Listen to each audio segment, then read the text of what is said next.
નમસ્કાર દર્શક મિત્રો, શ્રોતાનો અવાજના ડિજિટલ પ્લેટફોર્મમાં આપનું હાર્દિક સ્વાગત છે. આજે વાત કરવી છે ઉમરેઠ વિધાનસભામાં જે પેટા ચૂંટણી યોજાવાની છે તે બાબતે.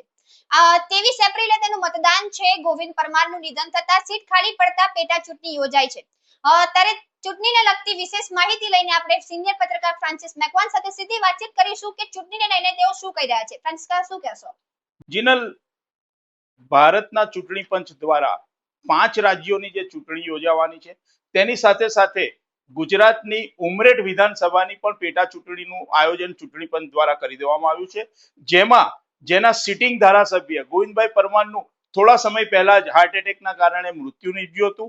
તેમની ખાલી પડેલી જે વિધાનસભાની સીટ છે તેના ઉપર પણ ભારતના ચૂંટણી પંચ દ્વારા 23મી એપ્રિલે ચૂંટણી યોજવાની તારીખ નક્કી કરી દીધી છે અને 4મી મે તેનું રિઝલ્ટ આવી જશે. જીનલ, હા, તો વાત કરવામાં આવે ઉમરેઠ વિધાનસભાની, તો ત્યાં કેટલા બૂથ મથકો છે તે ઉભા કરવામાં આવે છે, કેટલા લોકો, કેટલા મતદાર છે તે આ ચૂંટણી પ્રક્રિયામાં ભાગ લેશે? જીનલ, 2,42,836 ટોટલ ઉમેદવારો છે, જેમાં પુરુષ મતદાર છે 1,05,000 અને સ્ત્રી મતદારો છે 1 લાખ. એટલે આ 2 લાખની ઉપરના જે મતદારો છે એ પોતાના મતાધિકારનો ઉપયોગ કરી શકશે. જીનલ, સાથે જ વાત કરવામાં ચૂંટણી જાહેર થઈ ગઈ છે એટલે આચાર સંહિતા પણ લાગી જશે.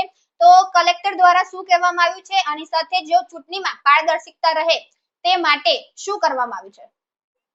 ચૂંટણી પંચે જે દિવસે ચૂંટણીની જાહેરાત કરી એ જ દિવસથી જીનલ આચાર સંહિતા ચુસ્તપણે લાગુ પડી જાય છે. ઉમરેઠ વિધાનસભામાં જે હોર્ડિંગ્સો લગાવવામાં આવ્યા હતા, જે ગવર્મેન્ટની યોજનાઓ હતી, તે તમામ હોર્ડિંગ્સ અને બોર્ડ ઉતારી લેવામાં આવ્યા છે અને ચૂંટણી પંચ અત્યારે બિલકુલ સક્રિય થઈ ગયું છે.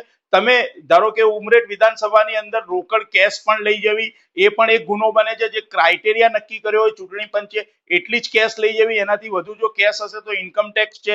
પછી જે ચૂંટણી પંચ દ્વારા જે ઓફિસરો નિમવામાં આવ્યા છે એ લોકો તપાસ કરશે, વાહનોની તપાસ કરશે. એટલે આચાર સંહિતા ચુસ્તપણે લાગુ પડી ગઈ છે અને આણંદ જિલ્લા ચૂંટણી પંચ દ્વારા એક ટોલ ફ્રી નંબર પણ અહીંયા રજૂ કરવામાં આવ્યો છે, જે છે 1800-425-2560, જે 24/7 રહેશે.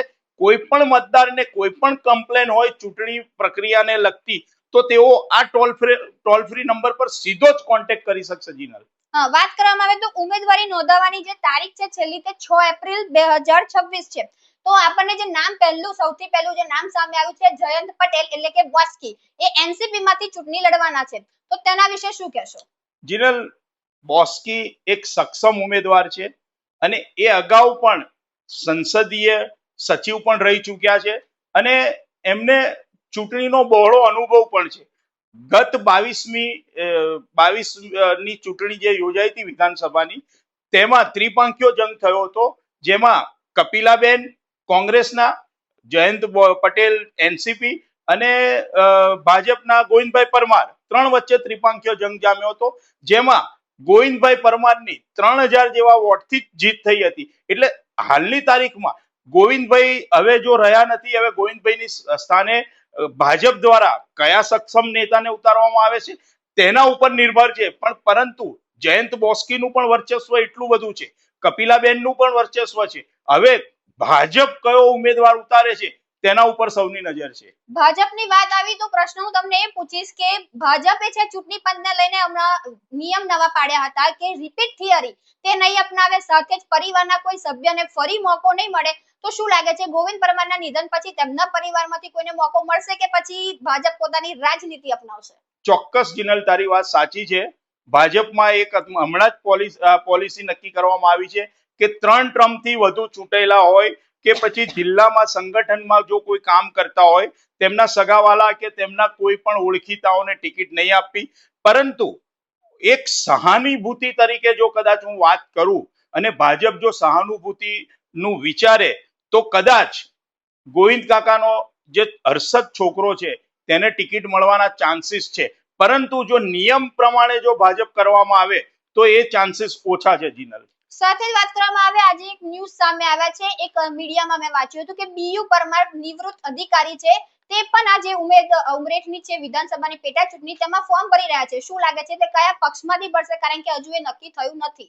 જીનલ, બીયુ પરમારે 2022ની ચૂંટણીમાં પણ અપક્ષ તરીકે ઝંપલાવ્યું હતું અને તેઓ એગ્રીકલ્ચર યુનિવર્સિટીમાં ઓફિસર તરીકે જોબ કરતા હતા અને હાલ નિવૃત્ત જીવન ગુજારે છે. પરંતુ તેમની પણ પકડ મતદારોમાં છે, પરંતુ એટલી બધી પકડ છે નહીં કે બીયુ પરમાર એકલા હાથે ચૂંટણી જીતી શકે. એટલે એ અપક્ષમાંથી લડવાના છે. અપક્ષનો કોઈ પ્રશ્ન નથી. અત્યારે જે પ્રશ્ન છે ઉમરેઠ વિધાનસભામાં એ ત્રિપાંખીયો છે કે કોંગ્રેસ, ભાજપ અને એનસીપી.